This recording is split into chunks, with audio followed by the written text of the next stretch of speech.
Bonjour, bonsoir, chers collègues. De quoi est-ce que nous allons parler aujourd'hui? Nous allons parler de comment passer les vacances. Comment est-ce que nous passons les vacances? Et comment nous souhaitons qu'on passe désormais les vacances. Donc, si vous voulez savoir comment est-ce qu'on devrait passer les vacances entre Africains, abonnez-vous, cliquez sur la cloche de notification et surtout, je vous donne rendez-vous dans un instant.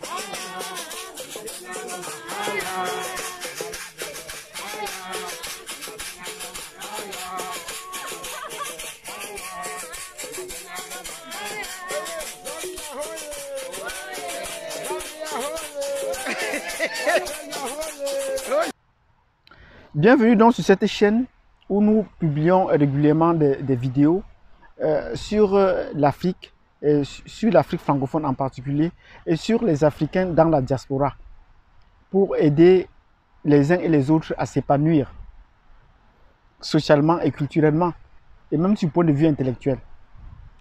Donc nous sommes en pleine vacances, le mois d'août, c'est le mois des vacances, mais ce sont des vacances exceptionnelles au niveau global, au niveau planétaire. Et au niveau du... comment cela se fait? Cela se passe au niveau du Canada. L'année s'est achevée, on pourrait dire à queue de poisson.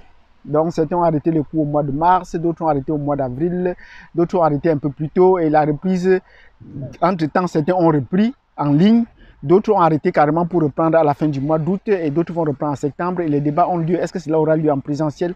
Tous ces débats. Mais là ne sera pas l'objet de notre vidéo aujourd'hui. Aujourd'hui, dans notre vidéo, nous voulons dire, maintenant que nous sommes en vacances, que tout le monde a fait pause pour les vacances, comment est-ce que nous vivons ces vacances en cette période de pandémie.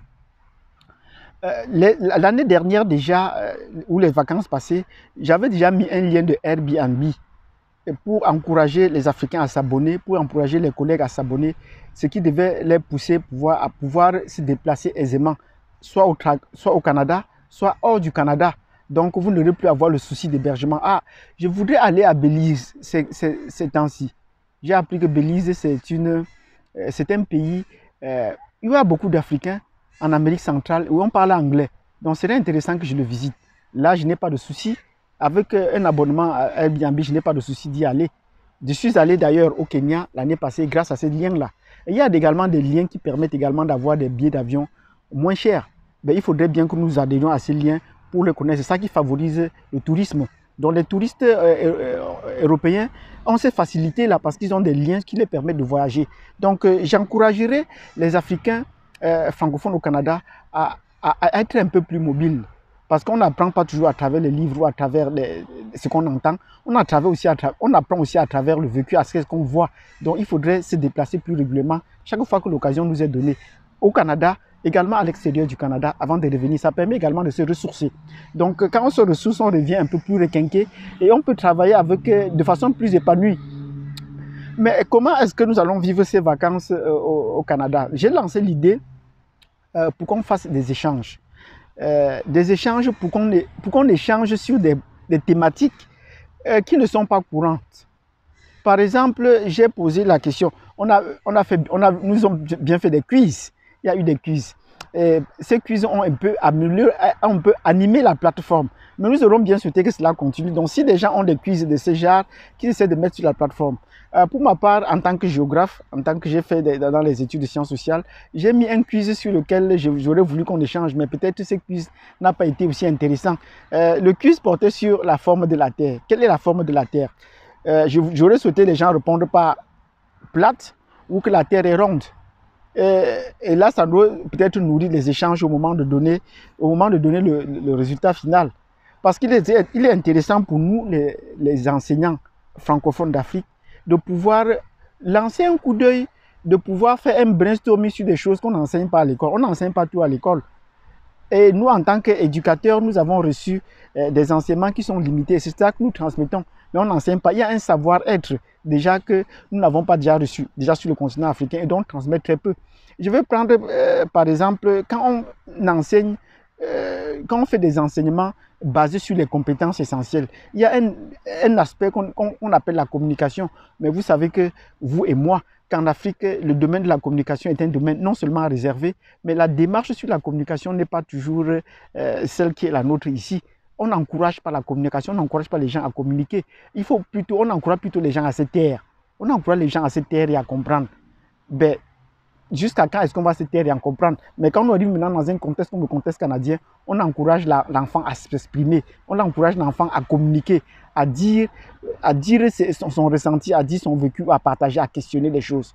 Et comment est-ce que nous, les éducateurs qui n'avons pas déjà appris ça, qui ne pratiquons pas déjà cela, est-ce qu'on peut essayer de trouver un cadre dans lequel on peut essayer de communiquer plus régulièrement sur des questions non seulement professionnelles, comme dans mon quiz que j'ai posé tantôt, mais également sur des questions sociales, les questions familiales, des questions du vécu. Donc, si je posais la question de savoir quelle est la forme de la Terre, c'était pour qu'on essaie d'échanger là-dessus, pour que les gens donnent leur point de vue. Parce que à l'école, on nous a enseigné tous, nous qui venons d'Afrique et d'Europe, on nous a enseigné tous que la Terre était ronde. Mais vous arrivez au Canada, on n'en parle même pas du tout. Et je l'ai fait dans une précédente vidéo, que la question de géographie ne sont pas enseignées à l'école. On a mis des cartes au tableau, mais on n'explique pas aux enfants comment cela se passe. Ils vont seulement juste se repérer.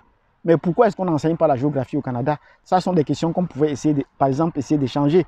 Et de comprendre les choses qu'on n'enseigne pas qu'on n'enseigne pas à l'école.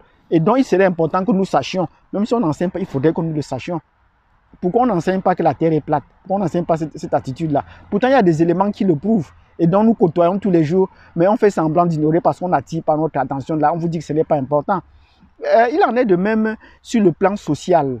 Nous venons dans un contexte où on ne nous encourage pas à se mouvoir sur le plan financier, sur le plan social. Dès que vous cherchez l'argent, on dit non, un enseignant éducateur ne doit pas chercher l'argent parce que l'argent va en contradiction avec les principes de l'éducation même. Il doit être dévoué, il doit travailler sans regarder ce qu'il... Pourtant, ce n'est pas vrai. Pourtant, ce n'est pas vrai. Nous sommes dans un cadre où son épanouissement intellectuel ou la transmission de ses connaissances doit également reposer sur un confort matériel assez important. Si vous n'avez pas ce confort matériel-là qui s'appuie sur les finances, comment est-ce que vous pouvez vous épanouir? Donc, il y a la possibilité qu'en plus d'être enseignant, vous pouvez développer d'autres sources de revenus. Par exemple, le commerce en ligne.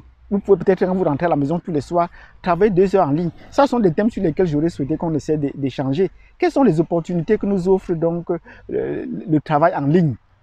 Nous enseignons déjà en ligne, de plus en plus en ligne, mais nous pouvons également faire du travail du commerce en ligne. Et ça, c'est un domaine qui est en train de beaucoup évoluer au Canada et ainsi que dans le monde. La plupart des entreprises qui ont fait des chiffres d'affaires en ligne, comme Amazon, sont en train de connaître une croissance fulgurante. Et les prix des marchandises en ligne sont en train de connaître une croissance. Donc il faudrait que nous, les éducateurs africains, que pendant les congés comme ça, qu'on essaie de s'intéresser à ces aspects qui pourraient nous permettre de nous épanouir.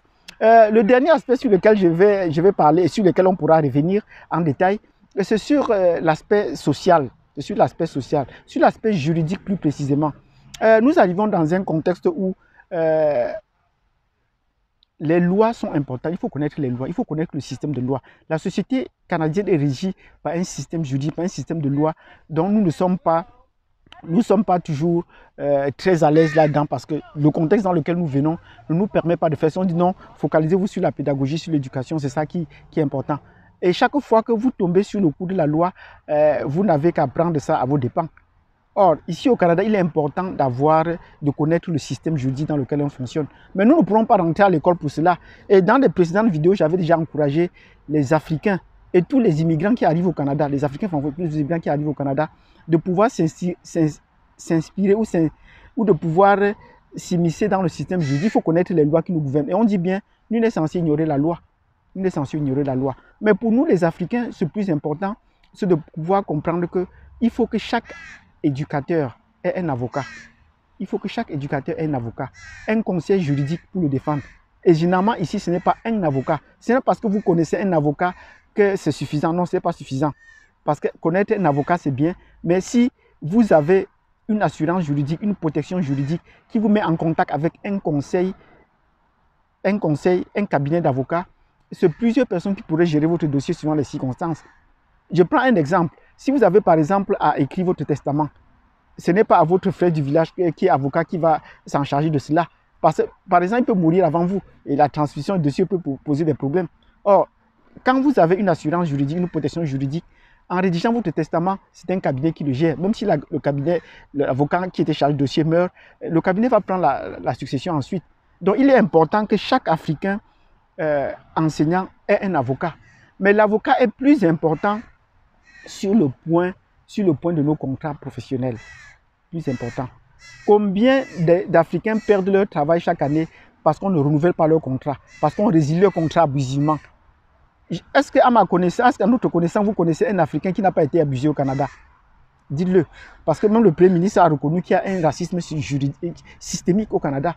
Donc, tous les Africains, chaque Africain a été abusé d'une façon ou d'une autre, soit par son bailleur, soit par des relations ici, soit dans le milieu de travail, ainsi de suite. Mais nous sommes gardés sur nous-mêmes. Nous essayons de le diriger, ça va. Nous payons des tickets abusivement par la police. Or, un avocat aurait résolu ce problème. Donc, nous voulons encourager les uns et les autres qu'on revienne sur ce débat-là. Donc, voilà les différents thèmes que j'ai soulevés et dont nous allons revenir. Si vous êtes intéressés, faites-nous le savoir et surtout, mettez-nous des pouces et encouragez-nous à revenir sur un thème particulier. On pourra pourquoi pas organiser des séances Zoom pour en parler sur des thèmes extra-académiques, sur des thèmes sur le plan social, sur des thèmes sur le plan économique, ainsi de suite.